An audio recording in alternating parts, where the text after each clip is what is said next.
Vira, que satisfação, hein, meu parceiro? 2 anos que a gente está aí trabalhando junto com a Blue. Hoje a gente reuniu duas das mentes que a gente admira demais. Sempre a gente está comentando com eles pela questão do conhecimento, pela questão do que já passaram, né? Primeiro, deixa eu te apresentar, Vira. Você é um cara sensacional, trabalha com comercial há muito tempo, né? Trabalha com um grupo de investidor hoje da Norte Soluções Integradas, né? Isso Conta mesmo. um pouquinho mais em relação ao teu trabalho, a tua experiência, a excelência que você cria em relacionamentos. Cara, isso vem de muito tempo, né? Eu já trabalhei lá da época da TAI, isso em 2007 que eu comecei a montar essa carteira, isso já vem já de um tempo, né? Legal. Então a gente cada vez mais quer trazer qualidade, né, e solidez. Com certeza. Por isso que a gente está com essa turma hoje aqui. E aí, desde que a gente conheceu esses dois, estamos colados e está acontecendo muita coisa boa, né? É verdade. Vamos pegar umas informaçãozinhas agora? Claro. Pra gente, né, apresentar para os nossos parceiros do mercado, os clientes finais. Primeiro eu vou falar com o Marco. Eu não sei, me fala, como é que é teu sobrenome? Só para não cometer nenhuma gafe. Marcos Catalian. Parceiro, que currículo é esse? Você tem, eu vi ali que você tem um livro que você escreveu, que como é que é? Fora da curva. Quase, gestão fora do eixo. Gestão fora do eixo. Você é um cara de dados, fazer uma gestão fora do eixo. Eu fui professor de administração, de faculdade, pós-graduação, MBA, muitos anos, né? Inclusive aqui, ó. É mesmo? É segredinho aí. Que foi professor, Zé? Foi. Caramba, eu não sabia. Eu não sabia. Só. E a Brain, ela nasceu, né? Hoje é a principal empresa aí de pesquisa no mercado imobiliário brasileiro, mas ela nasceu de um grupo de professores, oriundo ali da FAI, Faculdade de Administração e Economia, e a gente, desde a origem, fazia consultoria para diversos segmentos, e depois também o mercado imobiliário. Show de bola. E hoje a base de atuação é o mercado imobiliário. Praticamente, né? Quer dizer, todo o nosso foco é mercado imobiliário, quer dizer, tem que ter um ativo imobiliário, né? Legal. Então pode ser varejo, mas tem um ativo ali, né? Pode Legal. ser hotelaria, Perfeito. logística, industrial, comercial, residencial, mercado imobiliário. Rapaz, isso é muito campo para estudo. Deve dar um trabalho. 20 anos aí para montar a empresa, né? Não 20 anos. Que show. Que nossa, muito obrigado por você estar aqui. Professor e aluno juntos hoje, então. Olha só que interessante. Sensacional. Zé, começa um pouquinho. José Mário Marim, né? CEO da Blue hoje. A empresa tem 16 anos. 16 anos. Me conta um pouquinho mais como é que foi essa trajetória, esses 16 anos dentro do mercado aí. O que você pôde aprender, né, com essas feras também, né? Que a gente está vendo junto aí. Legal. Primeiro, obrigado, né, por convidar para a gente estar aqui. Bacana tá participando. Obrigado nós, né? Uma Apesar satisfação. de normalmente eu não participo, não gostar, né, dessas coisas, mas estamos aqui. Eu acho que é legal a gente compartilhar um pouco dessa história. São 16 anos, vou contar, acho que pontos macros, você aprofunda no que vocês acharem que precisa. Então, nasceu em 2008 a empresa, eu tinha um sócio na época, a gente começou fazendo Minha Casa Minha Vida, estritamente Minha Casa Minha Vida, que foi muito perto de quando nasceu o programa. E a gente começou na cidade de Araucária com 6 unidades. E aí a gente foi crescendo paulatinamente, foi para 9, 36, 87, 150, 200 unidades por condomínio. E aí fomos crescendo na região metropolitana.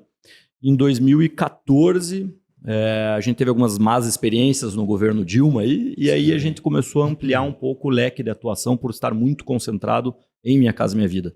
E aí começamos a ter locação com Plaza Fácil, loteamentos, que na época era uma empresa separada, a Domi, que a gente absorveu para dentro da Blue, e nasceu daí a Blue Projetos Especiais, e a gente trabalha com empreendimentos que não Minha Casa Minha Vida, um ticket acima. Então hoje dentro do Grupo Blue a gente tem locação, Plaza Fácil, Início Empreendimentos, que é uma incorporadora econômica, e Blue Projetos Especiais, que é uma incorporadora um degrau acima, né, imóveis já de diferenciados. É um projeto especiais por isso, porque ele encaixa dependendo do momento de mercado e tipo de produto e tal. Hoje é o que a gente tem no portfólio da empresa.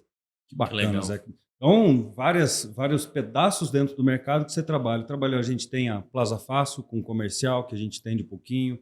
Mas eu vejo que uma das veias, e é isso que traz vocês dois muito próximos, é a pesquisa, a inovação, né? O que vocês trazem de dados. Você consegue me dar uma ideia do que é um dos diferenciais da Blue e que conta junto com a experiência da Brain, né, para trazer tantos produtos? E eu acho que eu vou até adiantar, mas produtos de sucesso, né? Porque, rapaz, o que aconteceu nesses últimos anos, né? Esse casamento, né? Deu muito certo, A gente quer saber, na verdade, detalhes. O porquê que esse casamento do professor com o aluno, né, de empresa uma com a outra, fechou tão bem, entendeu? A gente, claro que algumas coisas a gente sabe, né? Mas dito por vocês é totalmente diferente para o nosso investidor hoje, que é praticamente os nossos clientes são investidores, né? Então, são poucos consumidores finais, né?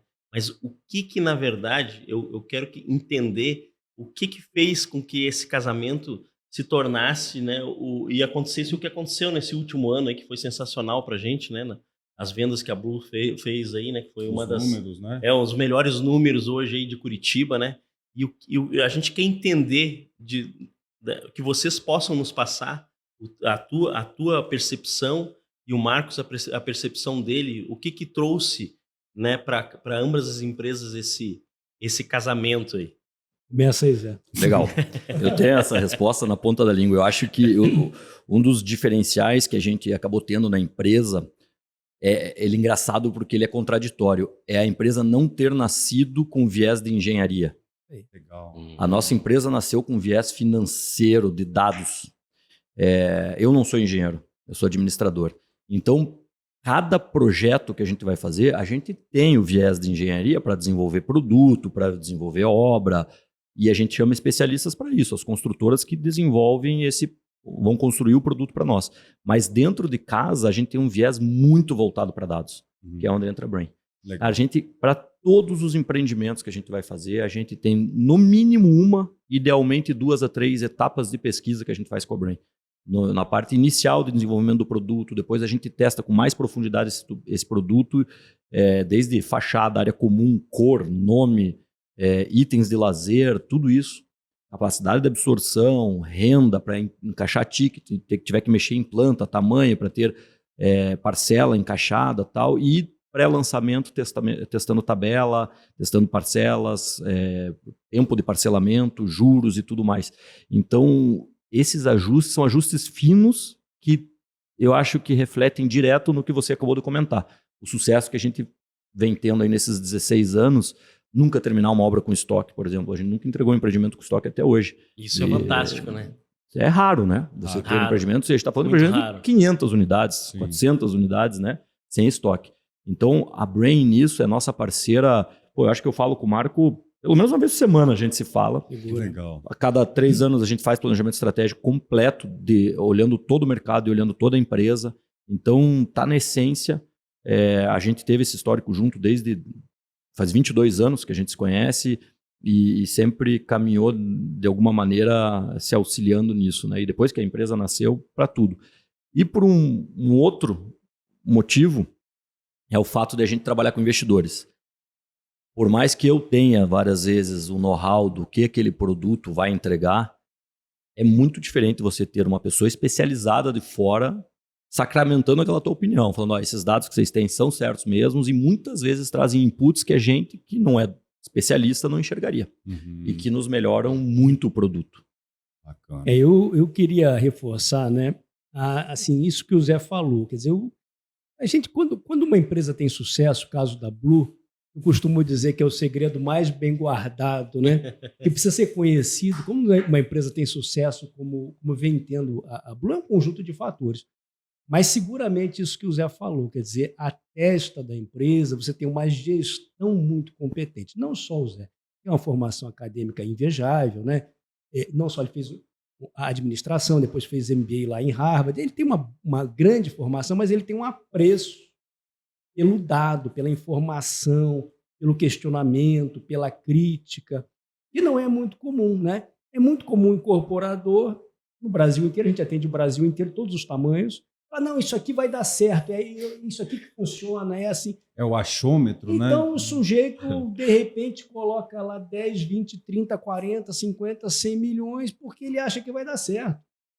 Às vezes dá, claro, mas o problema é quando não dá, né? E o Zé tem uma responsabilidade muito grande. Se o dinheiro fosse dele, tchau. Se ele perdesse, é o dinheiro dele. Só dele. Perdeu, que pena, mas ele que perdeu.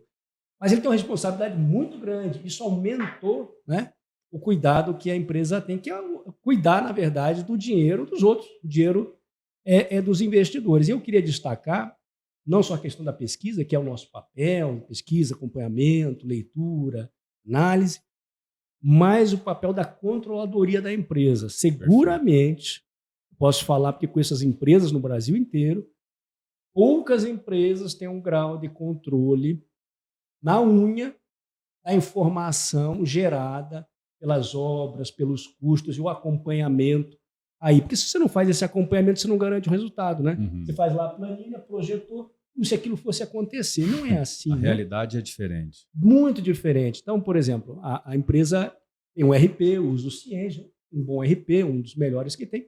Vocês sabem que é o maior usuário do Cienge no Brasil? Por muito tempo fomos, eu acho que ainda Um dos somos. maiores, que ser o maior, um dos maiores, quer dizer, um dos maiores usuários de sistema de gestão específico para o setor da construção civil.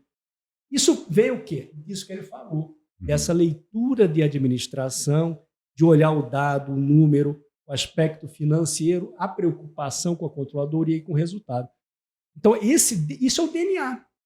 Quer dizer, na verdade, você que trabalha com investidor, inicialmente era isso, era o investidor. Né? Ela nasce como um projeto de investimento cujo veículo é o mercado imobiliário. O veículo é o mercado imobiliário. E, portanto, vamos analisar o mercado imobiliário. O que faz sentido? Que tipo de TIR vai ser mais interessante aonde, como, de que jeito? Como é que eu melhoro a minha taxa interna de retorno? Por isso que a empresa vem crescendo em termos de investidores, mesmo sem alardear, sem fazer propaganda. E é por isso que acontecem essas coisas assim que, no final do ano passado, a gente lança um empreendimento. Quer dizer, a Blue lança um empreendimento com um parceiro, a Investpark, uma grande empresa aqui de Curitiba, uma incorporação. Mas lança um empreendimento, quase 500 unidades, um pouco mais, não sei. 533. 533 e aumenta. As vendas são tão rápidas que você 50 dias praticamente vendeu quase tudo, né? Vendeu praticamente tudo, aumentando unidades. A tabela com gatilhos de venda. Quer dizer, não é que foi uma venda apressada, maluca, não, foi uma venda pensada. E por quê? Porque muito planejamento, muito capital humano. Eu acho que o ponto central é isso, é capital humano que está ali na Blue. A Blue é uma empresa, você vai passar lá na frente, você não vai nem achar a placa da empresa. Não, muito escondido. Ele é escondido, por isso que eu vou falar, porque ele não fala. Você não vai achar nem a placa da empresa, entendeu? Mas por quê? Não é isso que é importante. O que é importante é o capital humano, é o olhar, é a consequência do trabalho. Exatamente. Então, esses são fatores que vêm fazendo a empresa ter sucesso no mercado. Mas tem uma coisa também, deixa eu só pontuar, e é exatamente isso que você fala, né? É o imóvel só utilizado como um meio, né? Exatamente isso eu acho que é o grande diferencial do que você está falando, né? Porque são números, você vai buscar números, você vai buscar qualidade de investimento, né? Isso são poucas empresas que fazem. Muitas arriscam, né? Teve até um exemplo de um cliente que estava comprando com a gente, aí a sogra estava pesquisando coisas em Curitiba, eu não sei se eu até comentei com você, aí passei para alguns aqui em Curitiba que conheciam, e essa empresa já está fazendo chamada de capital. Por quê? Porque fez um projeto errado. Agora está faltando dinheiro no meio do caminho. E aí, eu acho que aí que está a grande diferença, né? Da gente seguir tanto cada detalhe que o Zé procura, que ele fala, que ele faz, que está no DNA dele, né? Que provavelmente veio esse DNA familiar, né? Cuidando muito os detalhes e o número. E isso, assim, é uma coisa que, tipo, transcende tudo que você fala, né? Então, a gente está sempre muito ligado nisso, para poder passar isso para esse investidor. E esse trabalho que não tem essa grande divulgação, eu acho interessante também, né? Porque eu acho que a grande divulgação acontece com a indicação de um cliente para outro. Esses dias aconteceu, até printei a tela e te passei, um cliente meu estava comprando unidades e foi pesquisar com um outro amigo aí dele, não, um outro amigo que também compra coisas no mercado imobiliário, deu o acaso de conhecer já o Zé, né? E fala, cara, essa empresa você pode comprar de olho fechado. Então, a gente ouvir isso do mercado é uma coisa sensacional, né? Que concretiza tudo aquilo que a gente está vendo, né? Que está acontecendo e que está ouvindo, né? E essa questão que você falou, eu acho que o DNA é uma coisa extremamente importante no ser humano, né? Aquilo que ele não saia daquele objetivo, né? E eu acho que isso é muito interessante. Eu acho assim, o consumidor ele não tem problema de solvência, né? O produto vai ser produzido, vai ser entregue, a empresa não trabalha com dívida, né? Zero dívida. Isso é importantíssimo. Ela também, trabalha né? só com capital, com o próprio equity, né? E o equity dos parceiros. Quer dizer, produto será entregue, o produto terá alta qualidade, porque por trás disso há uma equipe de engenharia muito grande, né? Há profissionais de arquitetura, profissionais de design, a nossa empresa de pesquisa que ajuda a criticar, a conceber o produto. Então, você vai ter na ponta um consumidor satisfeito e atrás um investidor também. Lembrando, né, Zé, que é uma atividade de risco. Você tem que ser bem transparente quando você vai colocar, né, um projeto. Eu sei até que tem investidor, me corrija se estou errado, e fala, não, pode mandar que eu vou investir. Mas você tem que alertar os riscos que tem a atividade. Né? A maioria, eu faço inclusive no contrato de investimento, tem um parágrafo separado em negrito que ele assina ao lado, porque tem gente que não acha que nunca tem o risco, só porque a gente não trabalha com dívida, mas existe o risco do produto ser errado. Apesar, assim, a gente se blindando com pesquisas, com experiência de mercado, nada extingue o risco a zero, não extingue esse risco para que a gente tenha certeza absoluta que o produto vai dar certo, porque tem outras variáveis que mudam. Muda governo, muda economia, muda eventos fora, uma pandemia, e tudo isso pode trazer alguns riscos inerentes ao nosso negócio. É por isso que tem que ter esse monitoramento, esse acompanhamento para reduzir, minimizar os riscos. E é por isso também que dá retorno, né? A atividade ela é lucrativa por causa disso. Dentro do dia a dia, só dos riscos, né, que a gente assume dentro da operação, o que você acha que é o diferencial da Blue, né, para a gente tirar um pouco desses riscos, né, eliminar um pouco desses riscos? O que a Blue traz? Se ela está preparada, de repente, para o plano A, plano B, plano C. Isso. Né? Legal. Essa pergunta é bem boa. Eu, quando fui fazer o planejamento estratégico da abertura da empresa, o business plan mesmo, da abertura da empresa, eu fiz um trabalho acadêmico, de fato, para montar todo o planejamento de como seria a companhia. Eu não sabia muito bem aonde eu ia investir, se era construção ou não, porque, como o Marco falou, para mim o imóvel foi um veículo de investimento. Foi onde eu achei uma desproporção no risco-retorno. Eu acho que é difícil quebrar essa relação e você ter muito risco para muito retorno e tal. Eu acho que no imóvel a gente consegue isso. Se você trabalhar sem dívida, você consegue ter um retorno bastante bom para um risco não tão elevado. Foi isso que eu busquei no imóvel. E aí, quando eu fiz a pesquisa, de cada 10 construtoras e incorporadoras que quebram no Brasil, historicamente, em 2008, quando eu fiz essa pesquisa, 7, ou seja, 70%, quebram por alavancagem bancária, dívida. Alavancagem... Então você já quebrou 70% do risco. Foi exatamente por isso que eu escrevi em pedra, a gente não pega dívida. 70% do meu risco de quebra foi eliminado. Legal. Os outros 30%, aí são gestão, são coisas assim. Então, o que na Blue, respondendo a tua pergunta de forma bem direta, eu acho que não ter dívida é um dos grandes fatores nossos de sucesso, que mesmo um dia que a gente erre um produto ou alguma coisa, a gente não vai quebrar. A gente vai continuar com o prédio pronto, vamos poder queimar ele a custo, ou alugar, ou fazer qualquer coisa do tipo. A gente não vai estar devendo ele para o banco. Eu acho que esse é o principal. E o segundo é esse acompanhamento que o Marco comentou da controladoria. A gente talvez, mais do que devia de acompanhamentos e controles. Para você ter uma ideia, um exemplo que o pessoal fica assustado, eu controlo o gasto por ramal na empresa. Eu sei quanto cada ramal gastou e é alocado em centro de custo conforme o ramal que gasta. Isso não é muito normal. Então a gente tem isso muito na ponta da língua, na ponta do lápis, tudo certinho. Eu acho que esse seria o segundo ponto de diferencial. O resto, óbvio, é assim, ferramentas de gestões, a gente é bem tecnológico e tal. E tudo isso só é capaz de acontecer, não é clichê o que eu estou falando, mas só é possível que tudo isso aconteça por causa do time. Cara, a gente é chato em time. Agora é o seguinte, né? Ele comentou, né? Então tem aquilo que até no inglês o pessoal chama de worst case cenário, o cenário possível, né?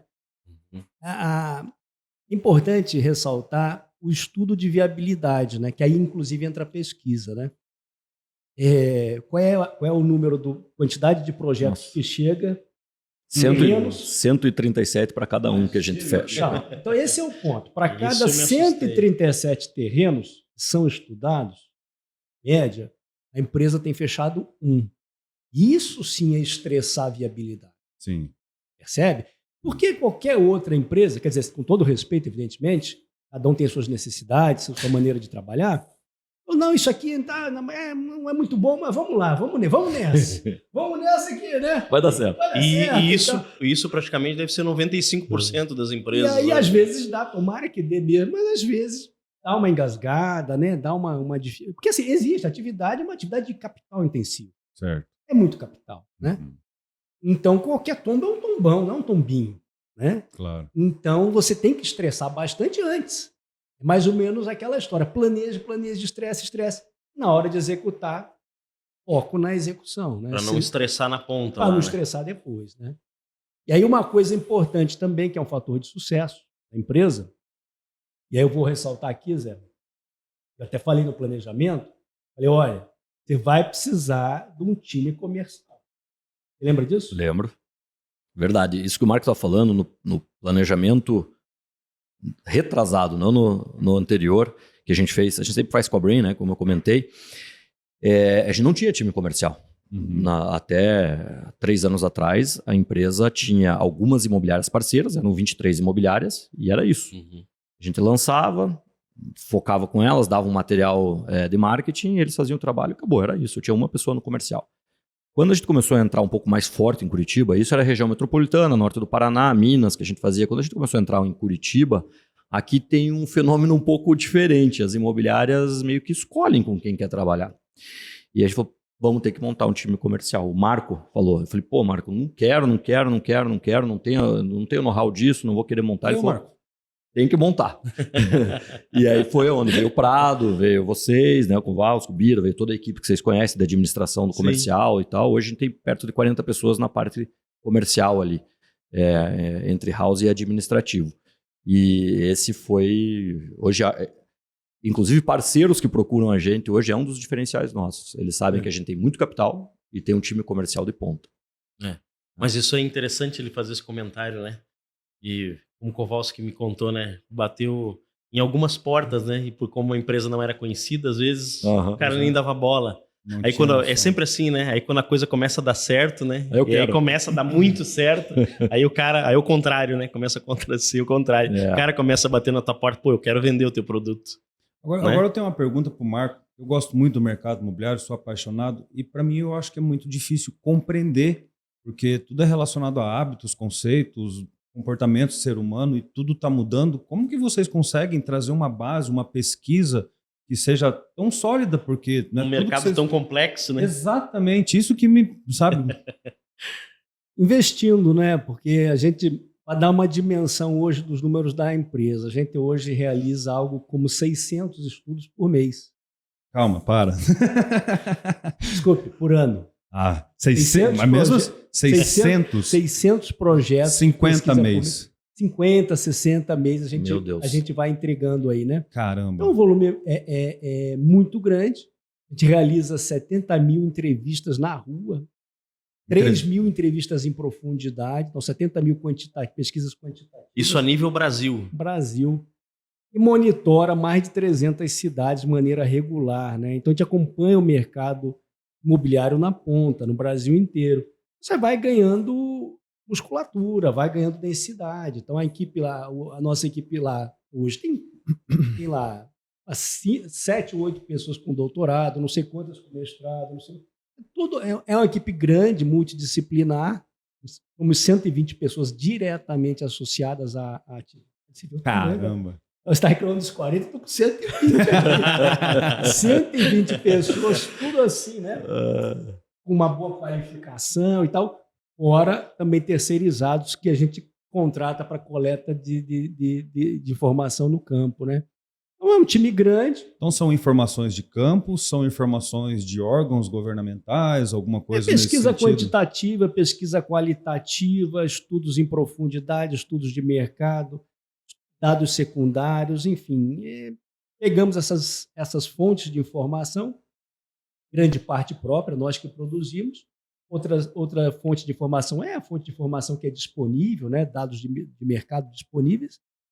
E realizamos as nossas pesquisas e estudos. Então, são uma média de 600 projetos entregues todo ano. Mas, Marco, eu acho que uma coisa importante destacar do que eles fazem, que eu acho muito bacana, uma coisa é você ter o dado. Uma coisa é você ter a análise e interpretação e cruzamento desse dado.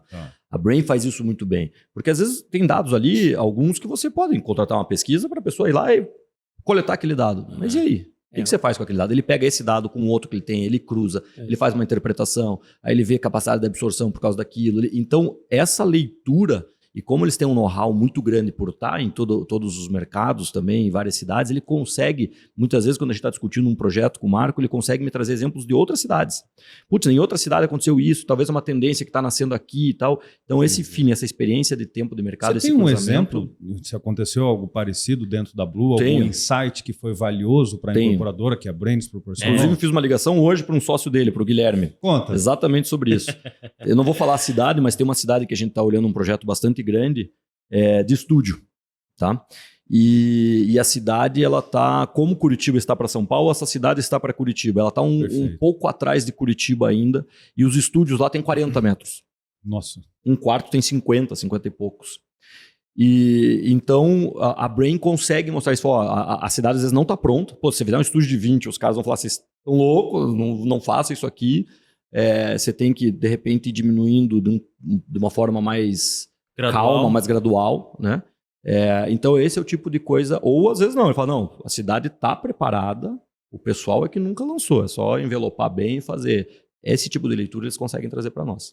Aí discute, né? A turma discute lá, enfim. Então, a gente troca muita informação. Você veja, todo dia, Zé, eu vejo 6 ou 7 projetos discutindo todo dia. Caramba. Coisa toda. Então, minha jornada começa de manhã e vai, né?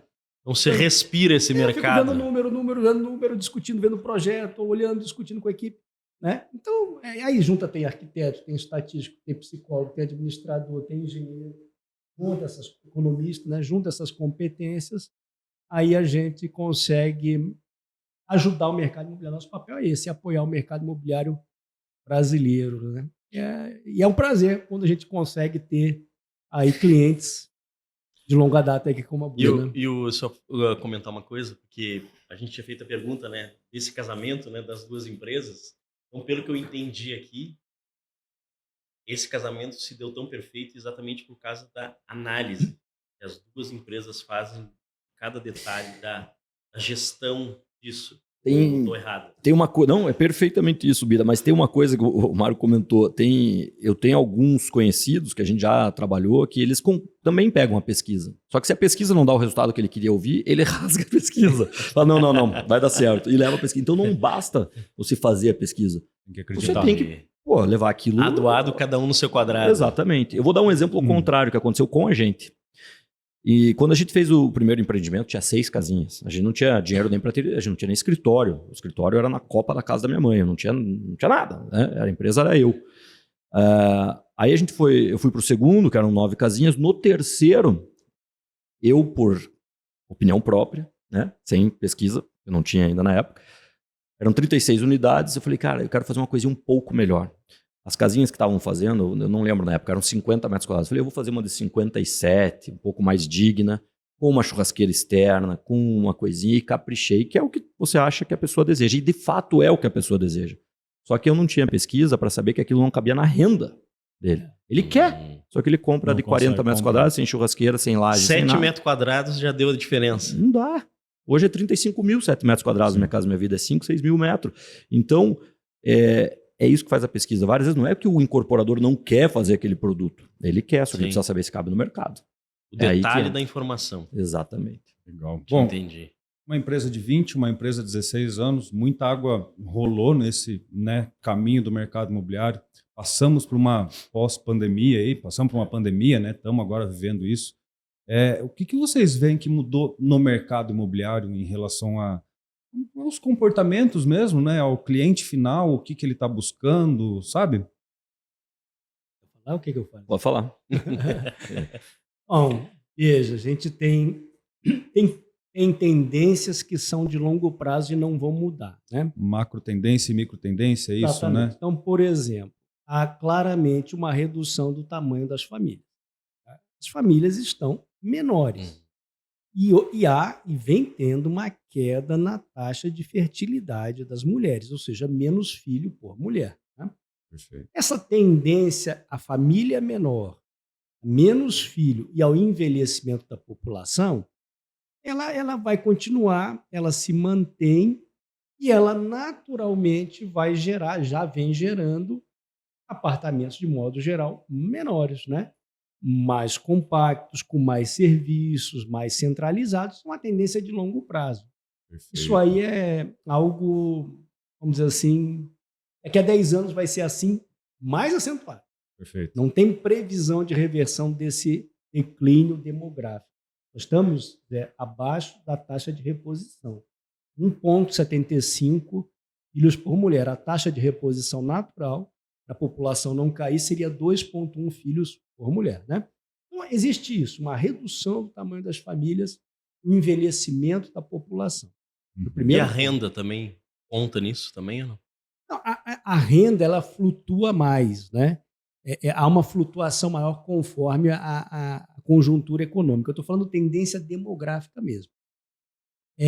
Fora essas questões de tendência demográfica, a gente teve, isso é importante dizer, um fato que a gente pode dizer que é antes e depois da pandemia, que acentuou algumas tendências que vinham acontecendo, né? Então, por exemplo, já vinha ocorrendo, né, já ocorria o fenômeno, por exemplo, do e-commerce, do comércio eletrônico, do delivery. Acentuou, gera uma modificação no condomínio. A mesma situação, o trabalho remoto, né, o home office, o trabalho remoto. Já ocorria, acentuou.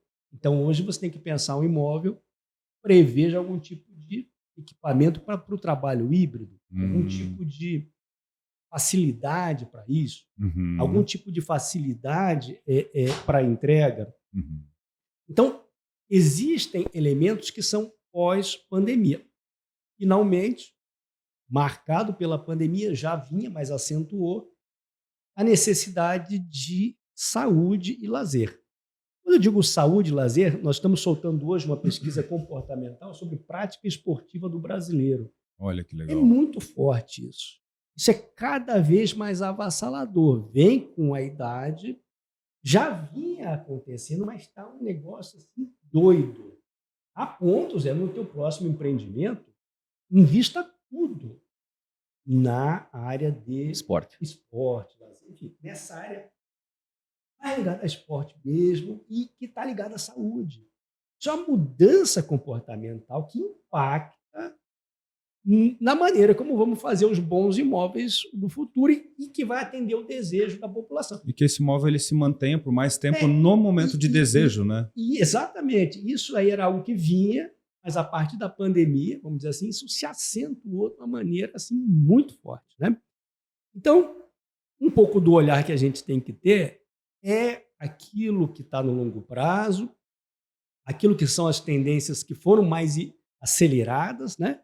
E aí olhar para a economia, olhar para o contexto econômico, que é isso que eu falei da renda e tal. Quer dizer, aí o contexto econômico, o contexto conjuntural, sim, aí ele vai ter impacto também na movimentação do mercado imobiliário. Então, um pouco do segredo é isso, olhar a tendência de longo e de médio prazo, olhar a conjuntura e olhar o mercado, né? Olhar o mercado que você está inserido, cruzar tudo isso daí para produzir uma boa informação. Legal. A questão da renda, eu estava mais perguntando isso, porque cada vez a gente vê que pode até, né, você que trabalha com a pesquisa, mas que se percebe que cada vez as pessoas, né, conseguem comprar, querem comprar um apartamento maior, mas acabam tendo que comprar um menor, né? Ou cada vez eles, em vez de comprar no centro, eles têm que comprar na cidade ao lado, mas eles precisam trabalhar na capital. Então isso vai criando, acho que um mecanismo aí que favorece muito o cara que vai investir, né? Você tocou num ponto certo. Eu estou falando para o Zé e aposto com vocês. Esse podcast está gravado. Vai aumentar a taxa de locação. Vai aumentar a taxa de locação. Ponto. Como é? Em qualquer lugar do mundo. Como é nos Estados Unidos? Vou comprar meu apartamento em Nova York. Vou comprar meu apartamento em São Francisco, em Londres. Não vai, você vai alugar. O cara loca, né? Não vai. Uhum.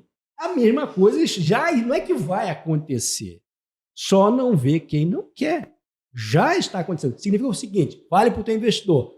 Aumentará o número de famílias alugando.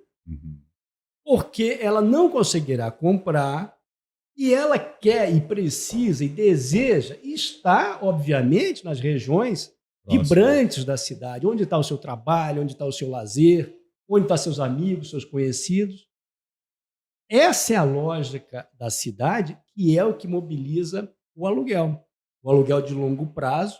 E aí tem outra tendência que é o aluguel o short, né? O aluguel de curta duração. Então, isso está aumentando, já saiu.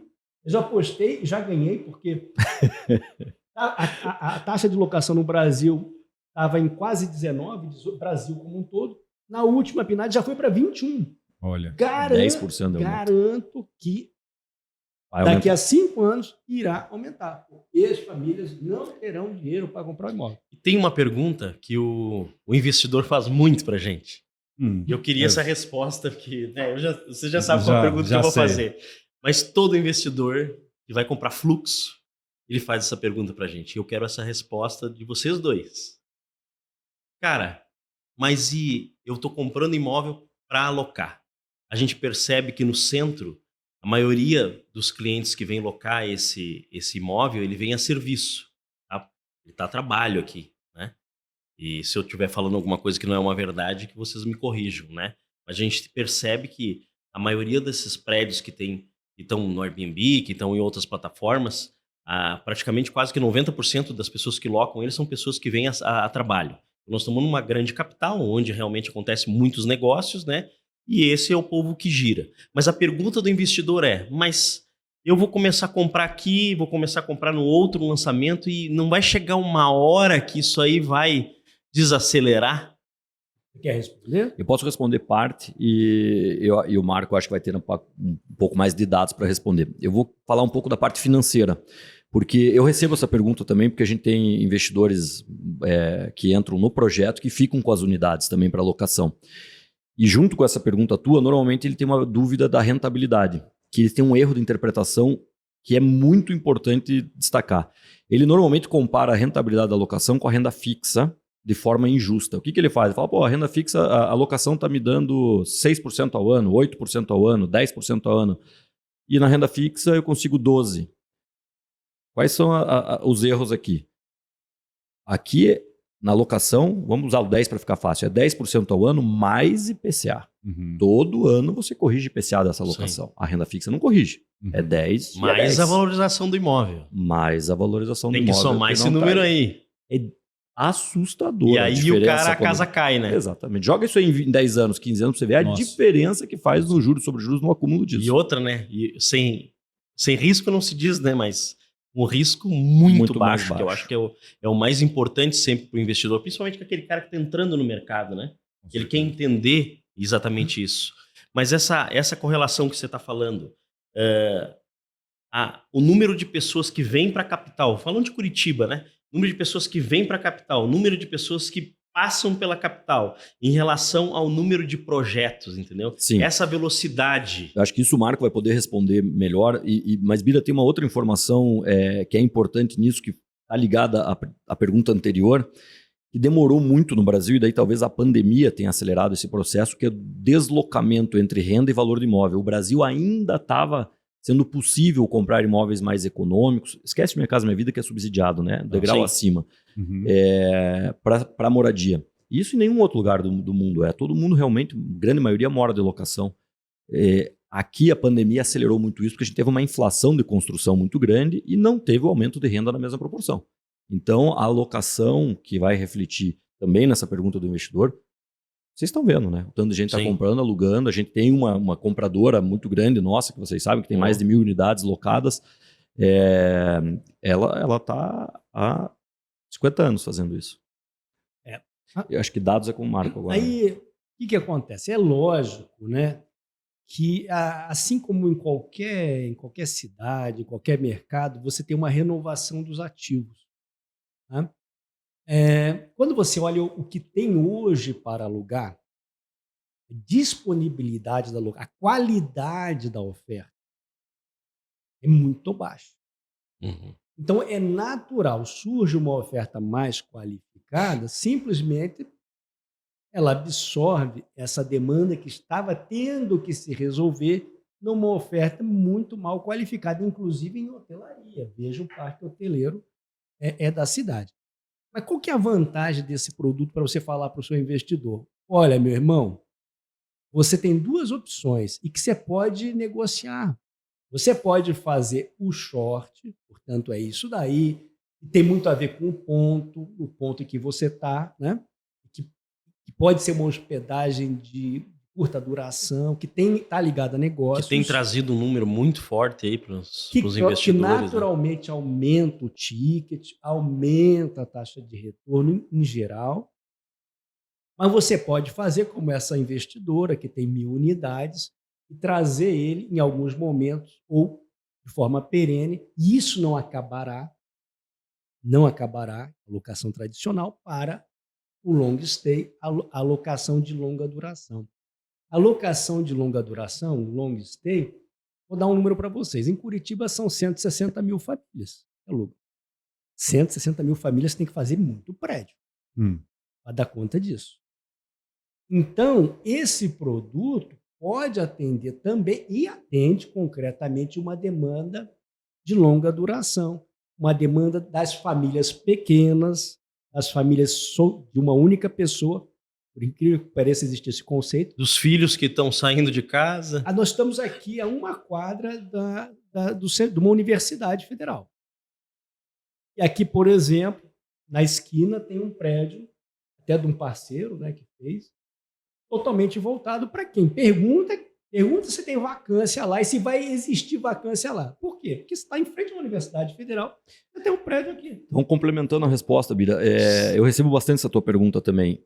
Eu acho que vão ter problemas os imóveis que não estão ancorados corretamente. Tem gente fazendo estúdio no Santa Cândida, por exemplo. Tem gente fazendo estúdio no Vila Isabel. Não tem como dar certo. Cara, não tem uma ancoragem. E tem uma outra coisa também que eu percebo muito, que eu vejo muito de clientes nossos. O cara que já faz isso, mas num retrofit, num prédio velho, um prédio antigo. E aí a pessoa que vem a trabalho, que fica ali, olha a foto lá dentro da plataforma, nossa, o apartamento está super bonito. Mas a experiência que ele tem no prédio, que não tem nada, do ponto que você acabou de falar. Academia. Não tem uma academia. Não é não ter uma academia. Se tem uma esteira velha e uma coisa, né? E uma bicicleta para ele pedalar, né? Eu sei quantos anos atrás. Então, assim, o cara que vem a trabalho, ele quer ter uma academia bem equipada, com equipamento de ponta, uma piscina, né? Semiolímpica, como a gente produziu aí no nosso produto agora aí, para o cara no rooftop, lá no último andar, para ele curtir isso. Então, a experiência faz com que o cara, às vezes, nem pesquise. Ele já retorna para alocar no mesmo lugar. Agora, os retrofit que aparecem aí é só para aparecer um valor um pouco menor. Mas quando o cara tem aquela experiência, ele não retorna. Ativo bom vai ter destinação. Esse que tem que ser a preocupação. A gente olha o mercado como um todo, bom, sei lá o que o mercado como um todo está fazendo. Agora, aqueles que estão fazendo a lição de casa de maneira adequada, eles conseguem capturar essa demanda. Porque aí há um processo de troca, um processo de substituição. É isso que a gente tem que estar atento quando a gente faz a escolha no ativo. Vou dar um exemplo real. A gente tem o nosso parceiro, o Cláudio, que eu comento, né, da Invespar, que eles tiveram uma entrega, acho que há 12 anos atrás, que é o Life Space Curitiba. Mais de 700 unidades. Vendi 36 unidades para investidores nesse produto. 750 unidades. Você pode ir lá. Vai lá na portaria e fala, eu quero alugar um. Tem fila de espera. Então, por quê? A resposta. Então, o prédio tem 12 anos, está entregue, mas é em frente. Ou seja, atravessar a rua, você está num shopping center no centro da cidade. Quer dizer, amanhã vai estar bom? Vai estar bom. Daqui a depois vai estar bom? Vai estar bom. Sim. Agora, por quê? Agora, ele tem uma gestão, tem que ter uma gestão condominial, tem que manter o ativo. Aí já é uma história. Pós-entrega. Tem também uma preocupação, eu acho que você tem que cobrar perguntas aqui para a Blue se a Blue faz isso. Porque, claro, ela vende o produto. Aí depois tem que ter uma gestão. Concorda comigo? Tem que ter uma gestão ali do ativo. Porque ele vai... A administradora é um grande pilar, né? Lógico, né? Essa disruptura que a gente teve desse mercado, né? Online, né? Que faz uma total diferença, né? Hoje, a gente vê que tem várias empresas hoje aí que se destacam dentro de Curitiba, não vamos citar nomes aqui, mas que estão aí administrando 150, 200 unidades, né? E trazendo uma rentabilidade fantástica para os clientes, né? Exatamente, né? E o investidor, agora falando de investimento, né? O que o investidor quer? Ele quer um produto que ele não precisa se envolver, né? A empresa faz tudo isso para ele, né? E até você estava comentando aqui do Life, né? Eu tenho um cliente ali com uma unidade de 48 metros, hoje locando diária de R$500. Isso que ele está fazendo o short. E assim, eu queria só ressaltar. Claro que o short dá mais margem, o short é mais sexy, né? Hoje ainda é. É bacana. O short, de maneira geral, é mais sexy. mas vamos pensar assim, o long stay não tem graça, não é sexy, vamos chamar assim. Mas o que é, no mundo inteiro, o que se pode esperar de uma rentabilidade flat, segura, corrigida pela inflação? Nos Estados Unidos também é assim. É o IPCA deles, ou seja, a inflação, a correção, mais 5. Não é mais 10. É IPCA mais 5, IPCA mais 6. Ou seja, esse retorno, que é o famoso meio, 0,4% por mês, é o retorno condizente com esse tipo de locação no longo prazo, porque ele preserva o capital pela inflação, o IPCA está garantindo, ele garante uma rentabilidade de 5, 6. O que é a renda fixa? Pega a renda fixa e tira a inflação. Quanto é que está dando? Nada. Está dando 5. Nada. Está dando 4. Vai ser mais o ganho. Exatamente. Mas tem mais a valorização do imóvel, valorização imobiliária. Então, uma ilusão. Porque a gente está olhando o nominal quando tem que olhar o real. Você falar nos Estados Unidos, falar em dólar para um americano lá, para um fundo. Meu irmão, eu vou te dar aí dólar mais 6 limpo. O cara, você me garante 6%? Tchau. Mas tem uma outra coisa interessante também, que até um cliente falou para mim, que vendeu 2 unidades em São Paulo, que estava locado, dando mais de 7 mil, né? Super bem localizado, óbvio, né? Que é o que a gente faz aqui em Curitiba. E eu falando da questão da liquidez, ele falou, cara, um produto desse bem locado, ele é líquido a qualquer momento. Qualquer pessoa quer comprar um imóvel desse, que ele vai no outro dia já está rentabilizando, além entendeu? Disso é ticket baixo, né? Porque, na verdade, imóvel líquido tem a ver com esse aspecto que você falou, mas o próprio ticket é baixo. Quer dizer, não estamos falando de um imóvel que é 3, 4, 5, 10 milhões. São unidades compactas para locação. É um ticket baixo. E tem mais uma coisa que está mudando no perfil, que muita gente que compra isso despreocupa só com short stay. Eu fui fazer meu mestrado lá, morei fora 4 anos, eu morava num estúdio. 4 anos num estúdio. Uhum. Tamanho dessa sala que a gente está. E isso está mudando aqui também. Ontem, eu estava em reunião numa empresa de um investidor nosso, ele tem 2 mil funcionários, e bastante jovem, aqui em Curitiba, no centro da empresa. E mais da metade dos funcionários deles moram em estúdios. No centro? No centro. Que quer estar perto do trabalho, né? Estão de olho nos nossos ainda. Querem ir pro Sena, querem ir pro ar. Pode passar o contato depois para nós aí, por favor? Você viu? Então, não vai deixar de ser só... Eu acho legal o short stay, porque ele realmente rentabiliza mais e tal, mas eu não teria o medo, acabou o short stay por algum motivo. Beleza, você tem um long stay que vai suprir tem um imóvel, isso. Tem um plano A e plano B. O long stay, se esqueça que aluga, é isso aí, é o mercado. Uhum. É a grande demanda, continuará sendo a grande demanda do futuro, porque vai aumentar, inclusive, a taxa de locação. Sim. E uma outra coisa também que eu queria comentar, e eu queria a opinião de vocês, porque assim, o investidor, tem aquele investidor que compra o apartamentinho, né, que ele está vendo que o metro quadrado do compacto hoje no Brasil, se eu estou falando alguma coisa que não é uma verdade, né? Você é o professor aqui para nos falar.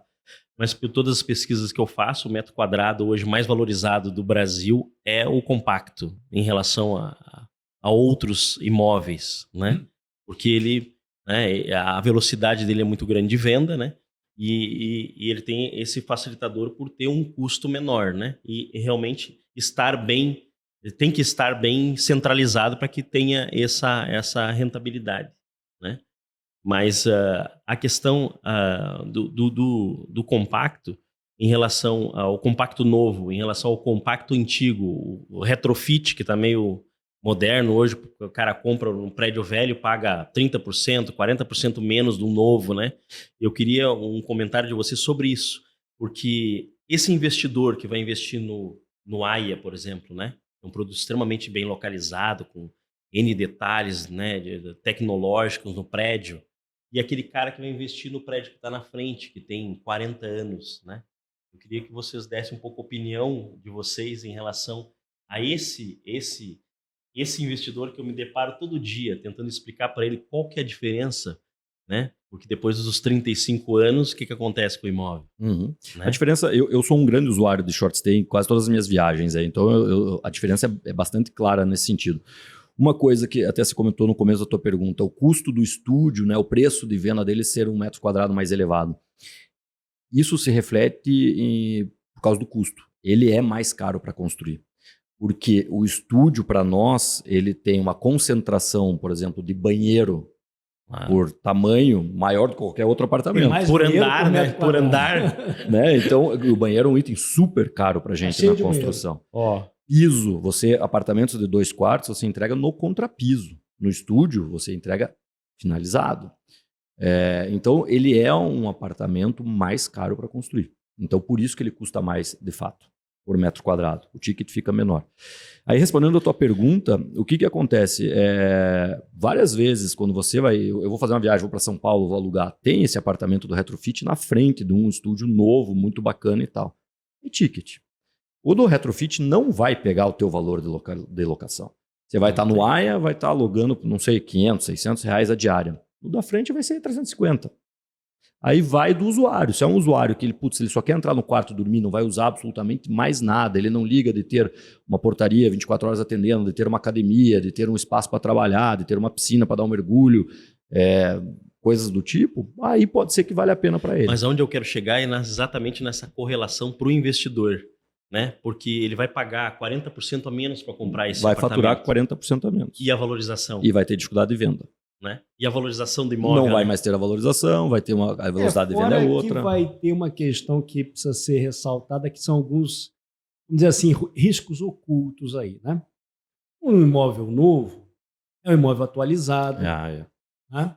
É um imóvel que tem um processo construtivo. Tem uma garantia por um tempo ali também, né?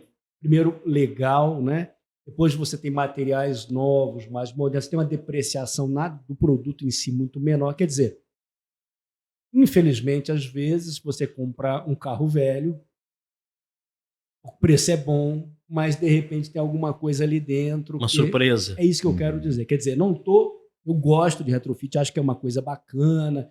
Sobretudo, pensando em cidades muito densas, sem espaço, que você tem que criar espaço, tipo Zona Sul do Rio de Janeiro. Né? Exato. Você não tem terreno.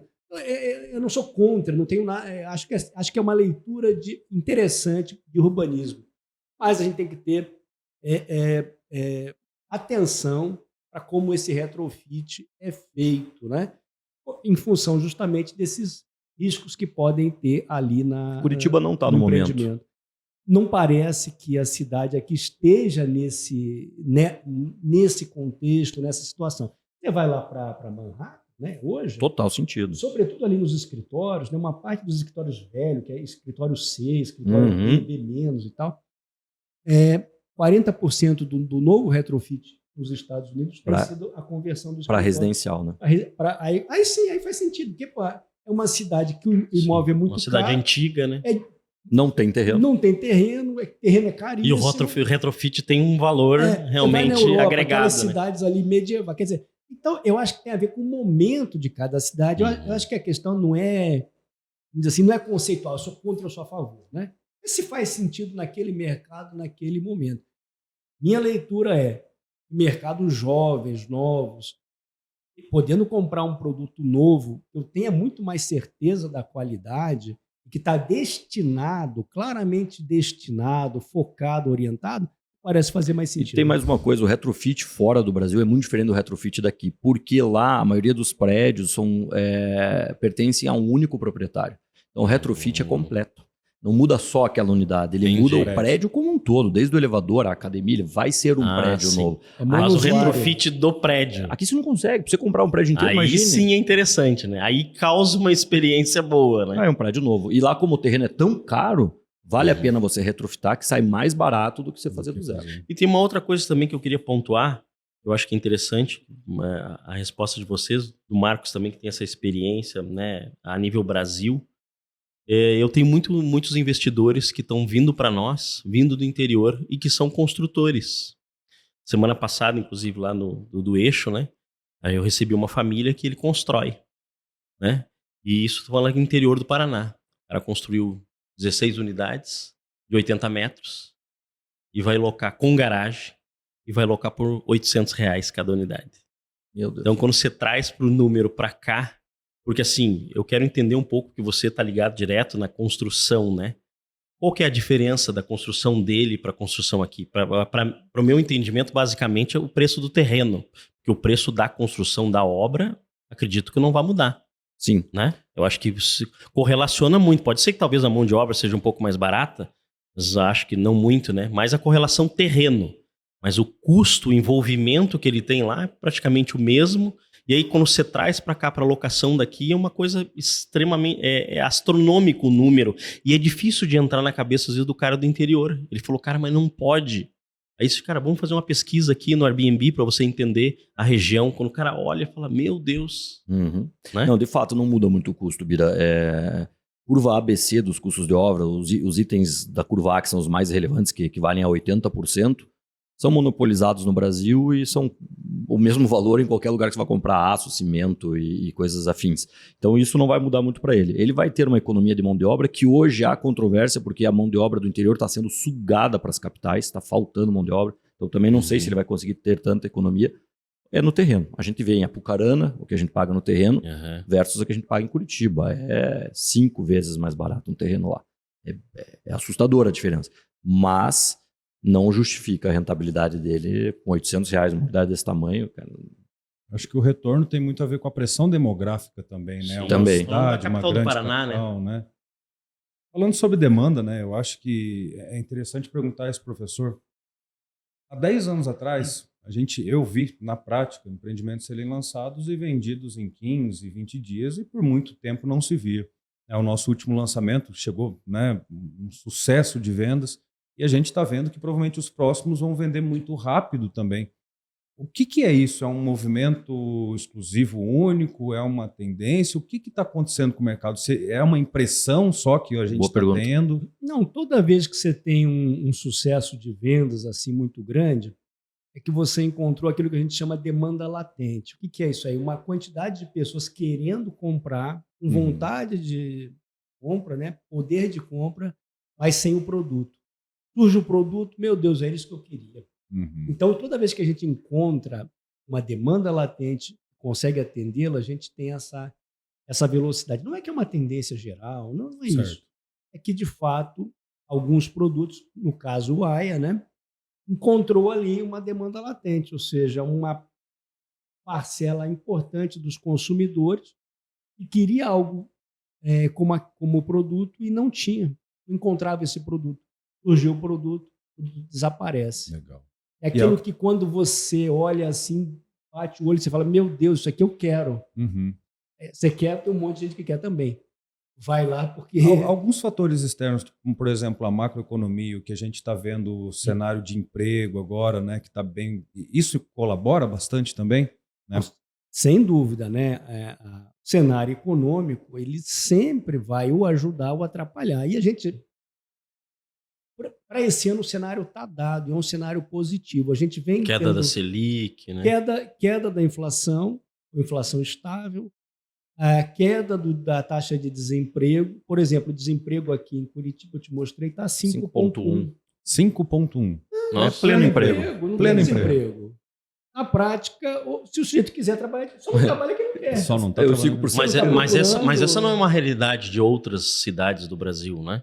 Não, isso no Brasil, mas no Brasil está baixo, está 7,4.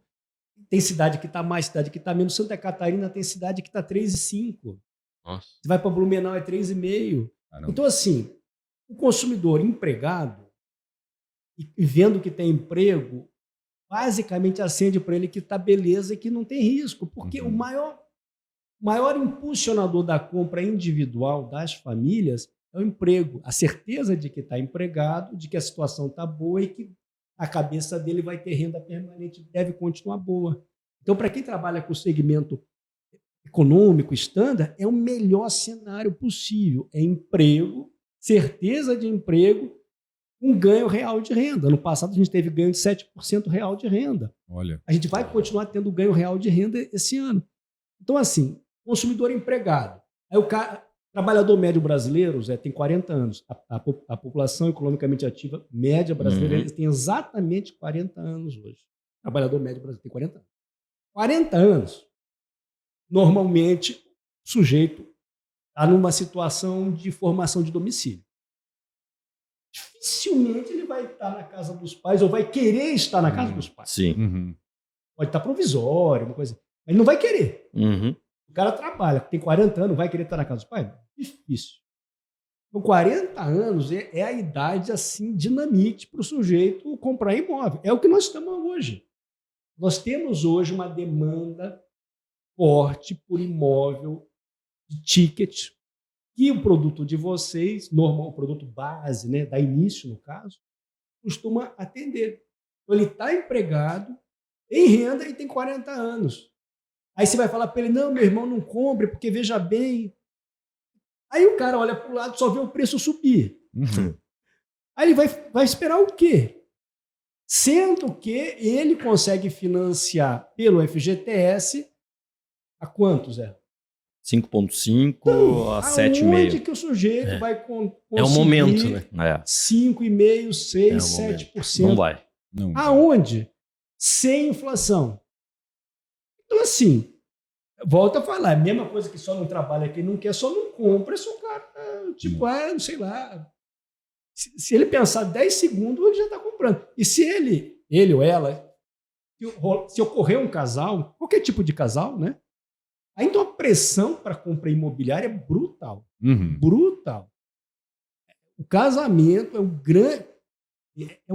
grande deflagrador da compra imobiliária, né? Porque Quem casa quer comprar casa? Por motivo É muito isso. simples. Quem casa normalmente não quer ficar na casa dos pais, Claro, concorda? Ou na óbvio. casa da sogra, na casa do sogro. Não, você quer sair da... Óbvio. Não, mas é na Deus o casa do livre, sogro né? aí já aumenta essa vantagem. Você não De quer comprar o ficar imóvel. na casa dos pais. Então, casou, vai comprar imóvel. E no Brasil estão casando por ano aproximadamente 1 milhão de famílias. Uhum. Casando legal, formal, Zé. Não é E não deve ser nem metade, talvez. Né? Sim, porque casa muito mais que isso. Ah, É casando no papel ali, cara. Então, assim, por falar nisso, sabe quantas unidades ano passado foram financiadas no Brasil, somando FGTS e SBP? 293 1 mil. milhão. No Brasil. Brasil. Somando FGTS, aquisição e produção, tá? Somando aquisição e produção. Somando a produção, né? Porque eu financio o 1 milhão. construtor. Certo. 1 milhão de unidades no Brasil ano passado foram financiadas. Foi o segundo melhor ano da história brasileira. E a gente está reclamando de quê? Está reclamando de quê? Nós não estamos, né? Não. Não, mas é que assim, você conversa, pois é, as pessoas reclamam, estão nos caras, você não sabe onde você está. Você não sabe onde você está.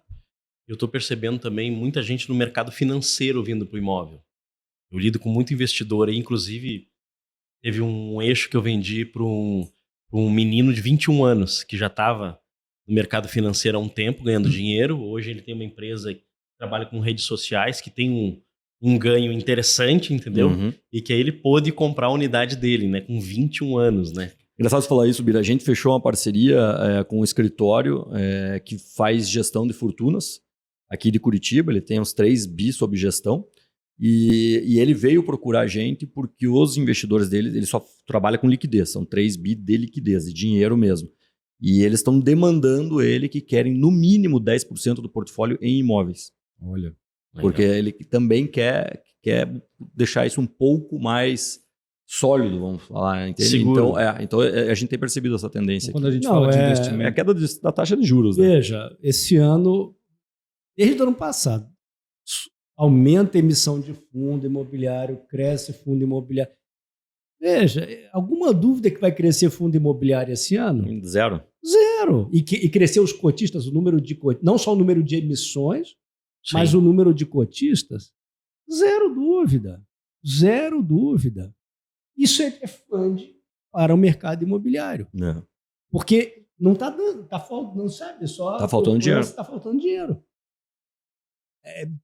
Isso é sinal de demanda. Isso é sinal de demanda. Então, nós temos que aproveitar essa janela de oportunidade, onde a gente tem hoje a grande maioria da população nessa faixa etária, empregada, precisando, querendo comprar. Ou resolver a sua situação de domicílio, né? Sair do domicílio paterno, materno, e ter um novo domicílio. Essa situação não mudará nos próximos 15 anos. Ponto.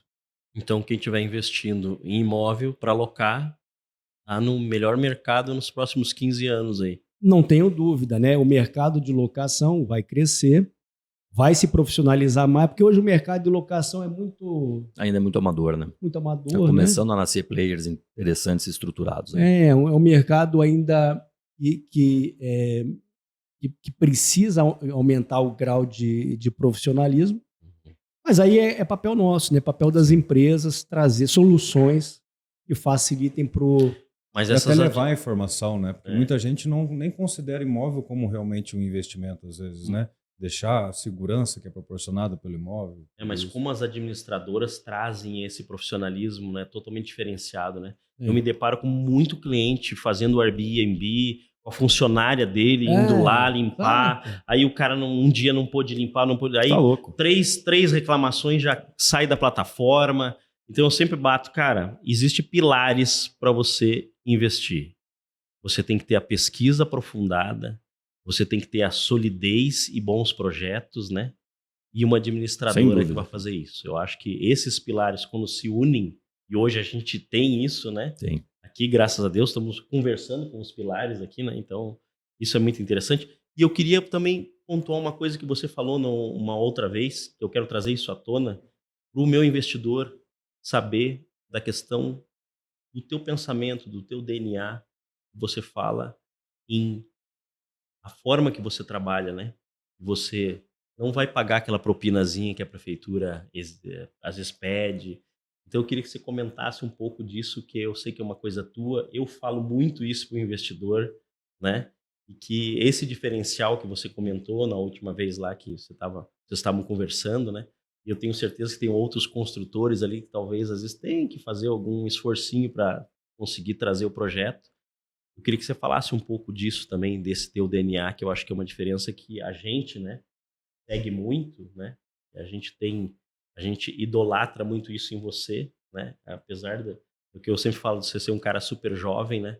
Mas eu acho que ideologia é uma coisa que vem de família, né? E isso traz a segurança que a gente precisa para passar, né, do DNA da empresa. Eu queria que você falasse um pouco sobre isso. Legal. São 4 pontos ali, na verdade, desse DNA, né, Bida, que a gente tem. Essa parte ética que você comentou, ela engloba muita coisa. Na verdade, essa ética está tão já permeada na empresa que não é só em momentos que às vezes algum pedido incorreto é feito para nós. E acontece. Graças a Deus, Curitiba não existe isso. É uma cidade muito séria. Mas a gente já teve experiência em outras cidades que a gente acabou saindo da cidade. Às vezes, alguma maçã podre lá dentro do órgão público e a gente prefere não entrar. Então, essa ética ela não está permeada só nesse momento de aprovação. Quando a gente tem qualquer dúvida, porque às vezes você tem uma dúvida, vou dar um exemplo. Existiu uma dúvida na época de pagamento do imposto do RET, que ou você pagava o RET até sair o ABITS, né? Ou tinha algumas pessoas que defendiam que você podia pagar o RET mesmo depois do ABITS estar emitido, que é uma redução do imposto para incorporação. A gente, na dúvida, vai para o que é pior para nós. A gente vai pagar o RET só até o ABITS e depois a gente vai pagar o imposto cheio. Depois saiu uma portaria da Receita Federal dizendo que não, o RET poderia ser pago posteriormente ad eterno ali e tal. Então a gente preferiu pelo mais seguro, pelo mais ético. Por que eu faço isso? Principalmente pelo investidor que está comigo. Eu tenho medo de trazer um passivo desnecessário. Então isso está permeado em tudo que a gente faz. Esse é o primeiro. O segundo é a solidez, que eu já comentei várias vezes aqui, de não ter dívida. A gente ter um botão vermelho, um worst case scenario, para poder... A gente é dono do prédio se não vender. A gente pode alugar, vender a custo, segurar e tal. Então esse é um outro pilar nosso, não fazer dívida. Terceiro é inquieto. A gente é muito inquieto lá na empresa. Você vê, o AIA foi o primeiro empreendimento, a gente está em Curitiba, não é São Paulo. Foi o primeiro empreendimento do Brasil com a campanha inteira feita em inteligência artificial. Todas as imagens, vídeos, tudo do AIA, logo, nome, não foi criado por uma agência. Foi uma agência junto com ChatGPT e Midjourney. Então a gente está sempre inquieto, sempre buscando, sempre inovando, usando o ERP como exemplo. A gente tem vários outros softwares que a gente foi os primeiros. A maquete eletrônica, né? Nasceu dentro da empresa lá. Então são coisas que a gente busca. Eu acho que essa inquietude também traz bastante um pouco do nosso DNA. E o último, eu vou ter que falar 5, porque tem um que eu não falo nunca, mas o pessoal fala. O último que eu ia falar é honrar os parceiros, sabe? A gente... Em 2013, quando as paulistas invadiram Curitiba, né, que a gente teve muita dificuldade de mão de obra, a gente foi uma empresa que sofreu pouco com isso, porque a gente já tinha parceiros de muita data, parceiros que em momentos de dificuldade a gente ajudava, adiantava pagamento, fazia coisa, e esses caras estão com a gente desde 2008, há 16 anos. A gente raramente troca um parceiro. Prefere trabalhar e desenvolver se ele tiver algum problema, ou se adaptar de alguma maneira, né? Eu acho que esse é um pilar também. E o último que eu não ia falar, eu vou chamar de Smart Spender, né? Que engloba a sede e tal. Em português, claro, o pessoal me chama de mão de vaca às vezes, mas não é bem isso, né? Se você for ver, eu gasto no que importa. Sim. Você entra lá na Blue. Nossa sede é super simples, é uma casinha, tal, tranquila, mas a gente tem todos os equipamentos de ponta, todo mundo tem 2, 3 telas, os melhores softwares para trabalhar. A gente investe no que de fato precisa, a gente investe em pesquisa, a gente investe na marca, investe em outras coisas, em time, a gente tem um time de ponta, mas o resto que é para os outros ver, a gente realmente não investe, não é muito nosso perfil. Eu acho que são essas 5 coisas aí que podem ajudar. Isso com certeza você faz, né? Porque sabe que o investidor enxerga isso também, né? Tem os dois lados, viu, Bira? Eu já tive investidor que já foi mas lá. Olha, mais do que investidor, claro, ele pode olhar isso, mas independente disso, é um valor, né? Eu imagino que se ele tivesse 0 investidores que aportasse, fosse tudo capital próprio teu, seria igual. Só lembrando, parte em qualquer investimento tem investimento da pessoa física também, né? O Zé Mário entra, né? A Blue entra, né? Mas independente, se fosse 100% capital seu, esses são valores, né? Seria igual. Valores são crenças, né? São crenças que a empresa pratica. As pessoas que estão lá acreditam de fato e praticam. Legal. Quais que são os valores da Brain, né? Para tanto tempo e tanto diferente. Agora, o professor que o aluno já captou muito o que o professor faz, né? Então acho que é interessante a gente saber. São coisas diferentes porque são leituras diferentes, né? Quer dizer, a questão da ética, né? Que é assim como aqui na Blue, é algo que é inegociável, né? Então a gente fala o que é, como é, do jeito que é, enfim, se prepara para dar uma notícia triste, dá notícia triste, enfim, claro que eu prefiro dar notícia contente, mas enfim, essa questão da ética é um valor muito forte para a gente. A gente tem como valor muito forte também a clareza e objetividade, né? Quer dizer, o cliente está nos contratando, não é para ter um discurso motivacional e nada contra os discursos motivacionais, né? Mas esse é o momento, né? Claro. Esse é o momento, tem sua hora, mas ele está nos contratando para dar uma opinião avalizada, fundamentada sobre alguma coisa no qual ele está arriscando bastante. Eu vou contar a história, né? Uma vez, quando estava começando, um construtor, um incorporador, que não vem ao caso, eu apresentei a pesquisa e tal, aí ele olhou o resultado da pesquisa, ele falou assim, tá, mas e se você tiver errado, né? Ele falou assim na pesquisa. Eu falei assim, ó, se eu tiver errado, você vai perder o seu investimento. Eu disse para ele. Como assim eu vou perder o investimento? Se eu tiver errado, você vai perder, quanto que é? 10 milhões? Você vai perder 10 milhões. Aí ficou me olhando assim, você está falando que eu vou perder 10 milhões? Não, se eu tiver errado, você vai perder 10 milhões. Aí ficou me olhando assim, quieto. Eu falei assim para ele, você vai perder 10 milhões, mas eu vou perder tudo. Essa é a diferença. Legal. E eu não você posso tá arriscando errar. tudo. E eu não posso errar. Não tem um projeto na empresa, eu não vejo. Nenhum. Porque nós não podemos errar. Nós não podemos errar. Se ele quiser depois fazer o que ele quiser fazer, problema não. Sim, mas você deu Eu não posso errar. Porque eu perco tudo. Então, esse é o grau de responsabilidade que a gente tem. Que é, de certa maneira, nesse ponto que é parecido com o Zé, responsabilidade que tem que ter. Quando o dinheiro é dos outros, se fosse o dinheiro meu, eu vou fazer minha casa, faz de qualquer jeito, né? Mas o dinheiro dos outros, você tem que ter um cuidado, assim, extremo. Então, por isso que um valor muito forte para a gente é o foco na clareza e objetividade. A gente tem também um terceiro pilar, né, um terceiro valor, que é a maximização do retorno, ou seja, o cliente está fazendo um investimento numa pesquisa, a gente procura maximizar esse retorno dele, tentando encontrar formas ou soluções de ajudá-lo ali naquele seu investimento. É uma crença nossa, né? A gente tem que se comprometer. Uhum. Não adianta eu chegar assim, mas o que eu faço agora? Isso é comprometeu, tchau. Não, peraí, como é que eu posso ajudar? E às vezes acontece. Às vezes é bem comum, na verdade. O incorporador tem um projeto e tem um problema. Uhum. Tem um problema. E aí?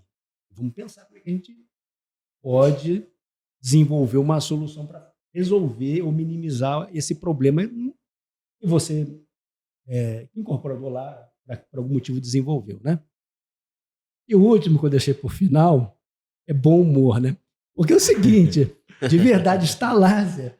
Não é, bom humor não é fazer piadinha, não é isso. Ninguém lá é fazendo piadinha. Mas é o seguinte, é muito número, muita tensão, muita coisa. A gente chama bom humor, rir de si mesmo. Ou seja, não se levar tão a sério, porque senão você... É pesado, fica né? pesado. É. Né? Exato. Fica pesado. Ele estava falando assim... Curtir o seu momento. Ele estava também, falando né? de smart spending, saber gastar onde interessa. Eu falei, porque eu não gasto em shampoo. Não precisamos, né, Marco? Não é necessário. Eu falei, eu sou com você. Shampoo eu não vou gastar, né? Porque, não precisa, entendeu? Gastar outra coisa, gastar em óculos, mas não nisso, né? Mas, cara, que legal, né? Eu acho que primeiro a gente queria agradecer, né, de vocês estarem aqui, né, disponibilizar esse tempo de vocês, que eu sei que é corrido. Para nós é fantástico, né? Que aula, né, Bira? Que aula, né? A gente, que oportunidade. A gente vive isso todo dia, né? E a gente tentar convencer o cliente de todos os argumentos é uma coisa. Vocês estarem aqui falando sobre suas empresas e a forma que vocês lidam com cada coisa, isso nos traz realmente uma ferramenta fantástica. Muito mais segurança, muito mais conforto, muito mais facilidade. Né? Para quem vai assistir isso também foi sensacional. Acho que a gente tocou em vários pontos bastante interessantes, né, de dúvida. Eu só quero deixar uma dúvida no final, sei que a gente tem horário, todo mundo é compromissado. A gente falou de passado, falou do que a gente está fazendo agora. Eu quero saber um pouquinho de futuro, né? O que é que você vê para a Brain de futuro, o que é que você vê para a Blue de futuro, né? Quais são os próximos passos? Próximos lançamentos. Na verdade, eu acho que Vamos lá. Esse futuro juntos aí, né?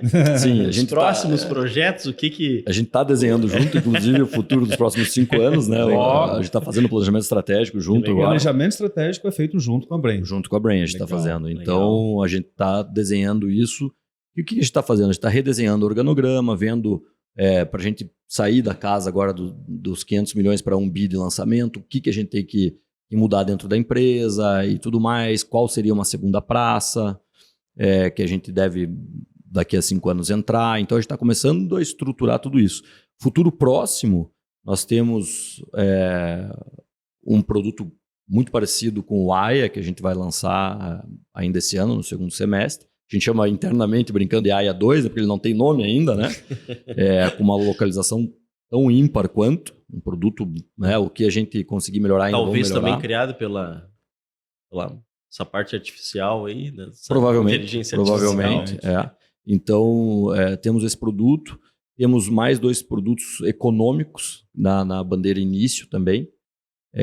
Tem o Hit Home vindo agora, né? Daqui um mês, já praticamente. Tá batendo na porta já. Que é bandeira Blue, né? Sempre lembrando, a gente tem 2 incorporadoras no grupo, uma econômica e uma que não econômica. Então, na bandeira Blue, a gente tem 2 lançamentos muito bons e sólidos para esse ano, e a gente já tem 3 lançamentos para a bandeira início também para vir esse ano.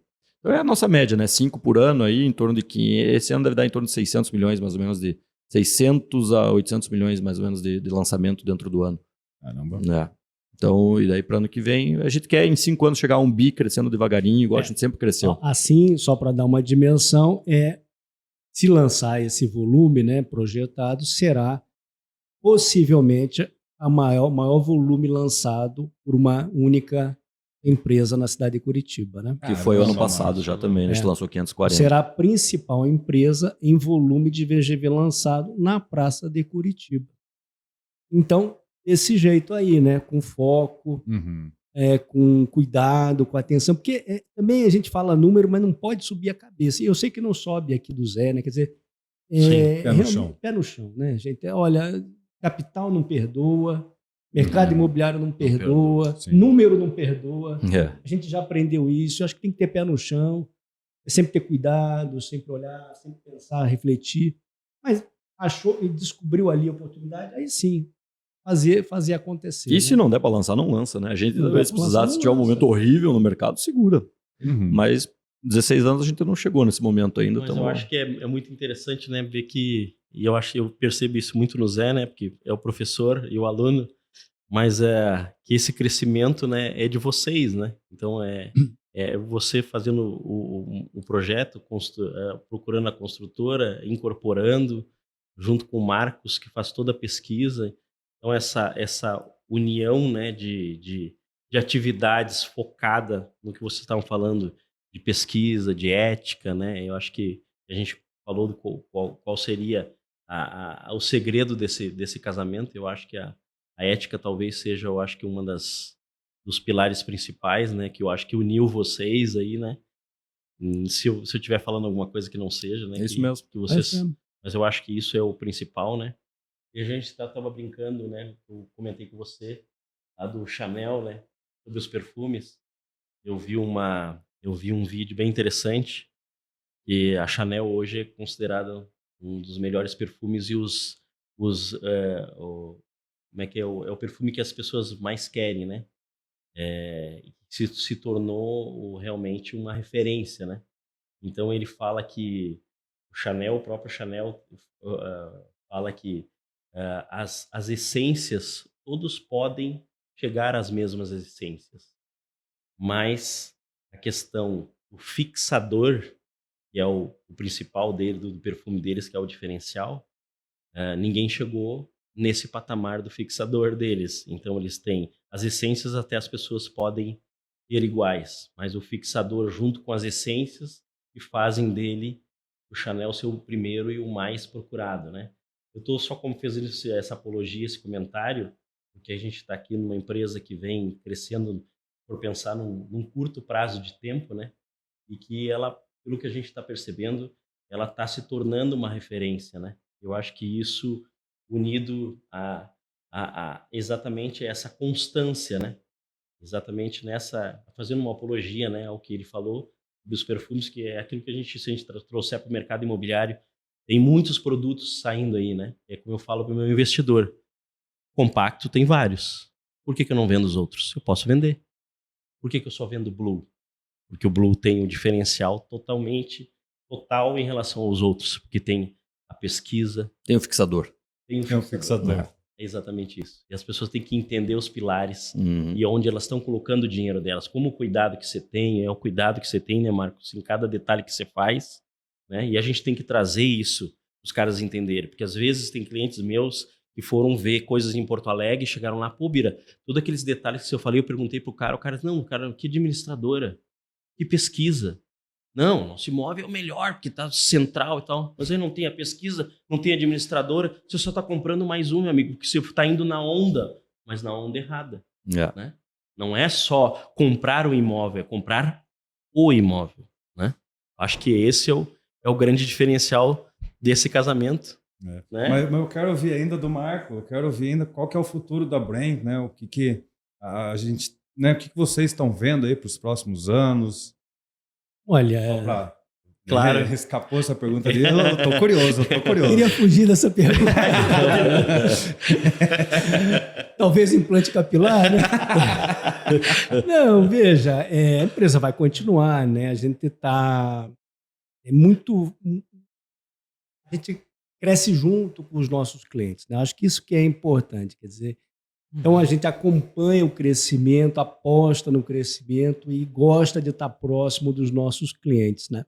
Sejam os clientes, as incorporadoras, as loteadoras, sejam as instituições, né, as entidades. Então, nós trabalhamos para mais de 40 entidades de mercado imobiliário no Brasil, produzindo as estatísticas e os números. Isso dá muito satisfação para a gente, viu, Zé? Porque, por incrível que pareça, você que ficou nos Estados Unidos um bom tempo, o Brasil até 2016 não tinha estatística centralizada, unificada Impressionante. no mercado imobiliário. 2016. 2016, Agora, meu Deus. ontem. Chegava um americano, para dar um exemplo. Perfeito. Qual é o tamanho do mercado? Aí você começava assim. Ninguém Aí sabia. a visão do sabia. professor, né? Aí vamos organizar. Então, eu acho que o papel da Brain é de fomentar, ajudar, trazer ferramentas, trazer conhecimento, porque quanto mais conhecimento, melhor fica o mercado, portanto, a gente, obviamente, cresce junto com o mercado. Esse é o nosso papel que a gente vê aí para os próximos anos. Legal, legal. Obrigado de Que coração. legal. Eu acho Nossa, que sensacional. foi fantástico esse material. Poder aprender com vocês, 20 anos, 16 anos de experiência. Os dois são, além de empresários, pessoas, né? Muito legais.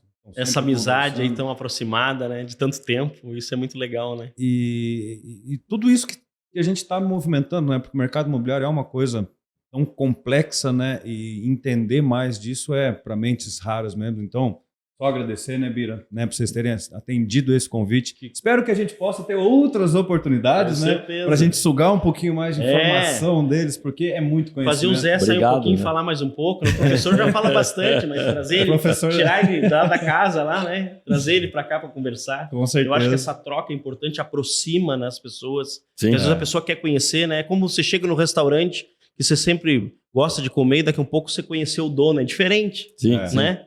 Ele vem ali, ele te cumprimenta, você já troca uma ideia, ou conhece o chefe que está fazendo a comida. Sim. Então, essa aproximação, eu acho que é muito importante para nós que somos, né? Estamos falando de pilares, nós somos o pilar que está lá na ponta, Com né? Que certeza. está comercializando, que está lidando direto com esse consumidor, né? Com o Que tem investidor. muita dúvida, né? tem muito medo. A gente sabe também que é um mercado que E que a gente também pode colaborar com muita coisa, né? Do que são questionamentos deles, né? Claro. E trazer isso para dentro de casa também, né? Obrigado, gente. Obrigado mesmo Obrigado pelo convite e a pelo gente convite. também poder Obrigado. expor. Nós que Satisfação, agradecemos, né? Essa aula. Valeu, Valeu. obrigado. Um abraço. Valeu.